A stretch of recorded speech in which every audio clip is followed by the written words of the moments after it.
student, welcome to my YouTube channel. Today we are going to discuss electrophilic substitution reaction of phenols. ये reaction बहुत ही important reaction होती है। इस पे हम इलेक्ट्रोफिलिक सब्स्टिट्यूशन रिएक्शन करते हैं। इलेक्ट्रोफिलिक सब्स्टिट्यूशन रिएक्शन का मतलब होता है कि एक इलेक्ट्रोफाइल दूसरे इलेक्ट्रोफाइल को डिस्प्लेस करते। तो जो इलेक्ट्रोफाइल होता है, electrophile is electron deficient species.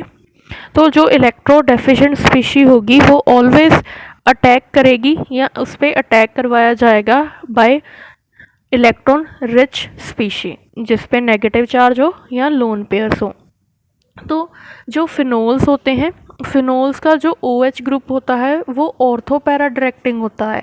Ortho para directing होने का क्या मतलब है कि जो इलेक्ट्रोफाइल इनकमिंग इलेक्ट्रोफाइल होगा या तो वो ऑर्थो पोजीशन पे लगेगा या पैरा पोजीशन पे लगेगा। क्यों? क्योंकि इसका रीज़न ये है, जब हम रेजोनेटिंग स्ट्रक्चर ड्रॉ करते हैं, हमने यहाँ पे रेजोनेटिंग स्ट्रक्चर ड्रॉ किए।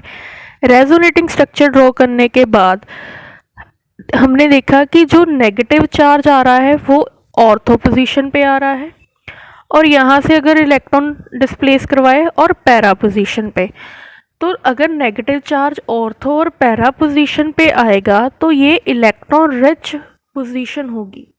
अगर ये इलेक्ट्रॉन रिच पोजीशन होगी तो इलेक्ट्रोफाइल यहाँ पे आके अटैच होगा। यहाँ पे मेटा पोजीशन पे कोई नेगेटिव चार्ज नहीं आ रहा, तो इसलिए मेटा पोजीशन पे इलेक्ट्रोफाइल अटैच नहीं होते। तो यहाँ रेजोनेटिंग स्ट्रक्चर के थ्रू हम शो कर सकते हैं कि जो ऑर्थो एंड पैरा पोजीशन होगी वहाँ पे ही इलेक्ट्रोफाइल आके अटैक करेगा। इसलिए हम बोलते हैं कि ये जो इलेक्ट्रोफिलिक सब्स्टिट्यूशन रिएक्शन होती हैं फिनोल्स की, वो ऑर्थो पैरा डायरेक्टिंग होती हैं। तो इसकी हम एग्जांपल डिस्कस करते हैं। First reaction is bromination reaction. Bromination is a type of halogenation reaction. तो हैलोजिनेशन रिएक्शन के लिए जनरली हमें जो रिक्वायर्ड होते थे वो हैलोजन कैरियर होते थे, जैसे FeBr3, बट हम इसमें कोई हैलोजन कैरियर यूज़ नहीं कर रहे, ओनली ये रिएजेंट यूज़ किया है। क्योंकि जो OH ग्रुप होता है वो हाईली एक्टिव होता है। अगर वो हाईली एक्टिव है तो वो सब्स्टिट्यूशन करवा देगा एट ऑर्थो पोजीशन और एट पैरा पोजीशन। क्योंकि Br2 में एक स्लाइटली पॉजिटिव होगा, एक स्लाइटली नेगेटिव होगा, तो हाइड्रोजन यहाँ पे हाइड्रोजन डिस्प्लेस हो जाएगा। डिस्प्लेस कौन करेगा? ब्रोमीन। अभी यहाँ पे मोनो सब्स्टिट्यूटेड प्रोडक्ट बन रहे हैं। मोनो सब्स्टिट्यूटेड का मतलब ओनली एक ही ब्रोमीन अटैच हो रही है। बट जब हम रिएक्शन करवाते हैं एक्वस सोल्यूशन में, एक्वस सोल्यूशन वाटर की प्रेजेंस में रिएक्शन करवाएंगे तो हमारे पास ट्राई सब्स्टिट्यूटेड प्रोडक्ट बनेगा। ट्राई सब्स्टिट्यूटेड प्रोडक्ट होगा क्योंकि ये भी ऑर्थो पोजीशन है, दोनों ये पैरा पोजीशन है। सो जब हम एक्वस सोल्यूशन में रिएक्शन करवाते हैं, एक्वस सोल्यूशन में रिएक्शन करवाने से क्या होता है, ये जो OH ग्रुप है वो आयोनाइज हो जाएगा। अगर ये आयोनाइज हो जाएगा तो फिन ऑक्साइड बनेगा। जो फिन ऑक्साइड होता है वो इलेक्ट्रॉन डोनेट करता है बेंजीन को लार्ज एक्सटेंट में। इलेक्ट्रॉन लार्ज एक्सटेंट में अगर डोनेट होंगे बेंजीन को तो बेंजीन हाईली एक्टिवेट हो जाएगी। अगर ये हाईली एक्टिवेट होगी तो ट्राई सब्स्टिट्यूटेड प्रोडक्ट बनेगा।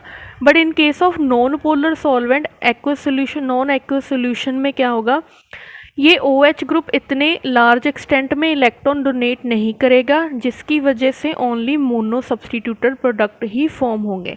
बेंजीन इतनी एक्टिवेट नहीं होगी जितनी इसके केस में होगी, क्योंकि फिन ऑक्साइड हमने पढ़ा था लार्जर एक्सटेंट में इलेक्ट्रॉन डोनेट करता है एज़ कम्पेयर टू फिनोल, क्योंकि this is more stabilized as compare to phenol. तो ये दो ऑर्थो पोजीशन होगी, ये एक पैरा, तो दोनों ऑर्थो पे और एक पैरा पे इलेक्ट्रोफिलिक सब्स्टिट्यूशन रिएक्शन होती है। नेक्स्ट हम रिएक्शन डिस्कस करते हैं nitration. Next reaction is nitration. Nitration is occur in the presence of nitric acid. तो हम जनरली जो नाइट्रिक एसिड की रिएक्शन में जब हम रिएक्शन करवाते हैं तो वाटर रिमूव होता है, यहाँ से H और यहाँ से OH। इसमें जो नाइट्रो पार्ट होता है वो पॉजिटिव एक्ट करता है, ऑर्थो पोजीशन पे लगेगा और पैरा पोजीशन पे लगेगा। तो हम पैरा और ऑर्थो को दोनों को सेपरेट आउट कर सकते हैं बाय स्टीम डिस्टिलेशन, क्योंकि जब हम डिस्टिलेशन करते हैं तो जो ऑर्थो होगा, ऑर्थो में इंट्रा मॉलिक्यूलर हाइड्रोजन बॉन्डिंग होगी और पैरा में इंटरमॉलिक्यूलर हाइड्रोजन बॉन्डिंग होगी। और अगर यही रिएक्शन हम एक्सेस ऑफ नाइट्रिक एसिड में करवाएं तो पिक्रिक एसिड फॉर्म होता है, NO2, this is called picric acid. अगर हम reaction excess of nitric acid में करवाएं तो यहाँ पे एक कैरियर की ज़रूरत होती है, दैट इज़ H2SO4। तो जब इसकी प्रेजेंस में रिएक्शन करवाई जाती है तो this product is called picric acid. ये इम्पॉर्टेंट रिएक्शन है। Next reaction is nitrosation. Nitrosation में क्या होता है, हम NO ग्रुप अटैच करवाते हैं। NO ग्रुप इज़, अगर हम ये नाइट्रिक एसिड, इसमें यूज़ होता है नाइट्रस एसिड और सोडियम नाइट्रेट और HCl का मिक्सचर। तो जो NO ग्रुप होगा वो अटैक करेगा ऑर्थो और पैरा पोजीशन पे। तो HNO2 कैसे ब्रेक होता है, ये नेगेटिव हो गया, ये पार्ट पॉजिटिव। तो ऑर्थो पैरा डायरेक्टिंग होते हैं फिनोल्स। तो अगर ऑर्थो पैरा डायरेक्टिंग है तो जो NO ग्रुप है वो एक ऑर्थो पोजीशन पे लगेगा और एक जो होगा वो पैरा पोजीशन पे, दैट मीन ऑर्थो और पैरा का मिक्सचर फॉर्म होगा। तो इसको हम सेपरेट आउट भी कर सकते हैं। अगर हम इसकी आगे फर्दर रिएक्शन करवा दें नाइट्रिक एसिड के साथ, डिल्यूट नाइट्रिक एसिड के साथ, तो अगर इसकी डिल्यूट नाइट्रिक एसिड के साथ रिएक्शन करवाई जाती है तो जो नाइट्रो फिनोल्स प्रिपेयर हो जाते हैं, NO2। तो ये जो रिएक्शन है, रिएक्शन में सब्स्टिट्यूशन होती है नाइट्रोसो ग्रुप। नाइट्रोसो ग्रुप होता है NO group. So next reaction is sulphonation.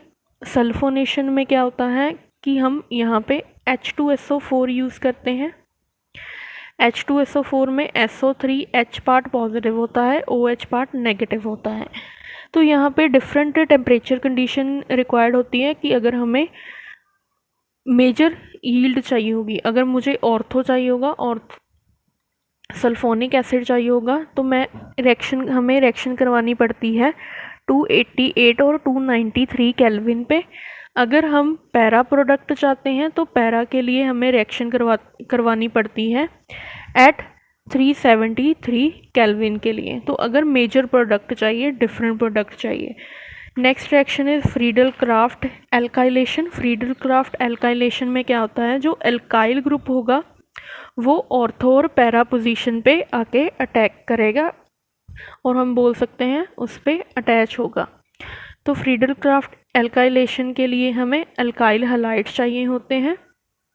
तो ये नेगेटिव हो गया, ये पॉजिटिव, HCl माइनस हो जाता है, ये ऑर्थो पोजीशन पे लगेगा और पैरा पोजीशन पे।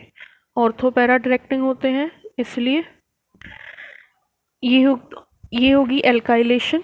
एक होती है एसाइलेशन। एसाइलेशन में होता है CH3CO ग्रुप, तो ये नेगेटिव, ये पॉजिटिव। तो यहाँ पे अगर हम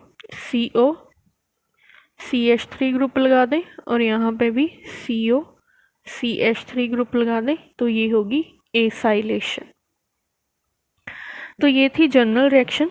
कुछ हम स्पेशल टाइप्स की रिएक्शन करते हैं, उनमें नेमिंग रिएक्शन आ जाएगी, कॉल्स रिएक्शन, रीमन-टीमन रिएक्शन। तो ये इंपॉर्टेंट रिएक्शन होती हैं। ये कमर्शियल पर्पस पे प्रिपेयर करने के लिए प्रोडक्ट कपलिंग रिएक्शन होगी, उसमें यूज़ की जाती है, वो हम कल के लेक्चर में डिस्कस करेंगे। आई होप आपको ये लेक्चर समझ आया होगा। Thank you for watching.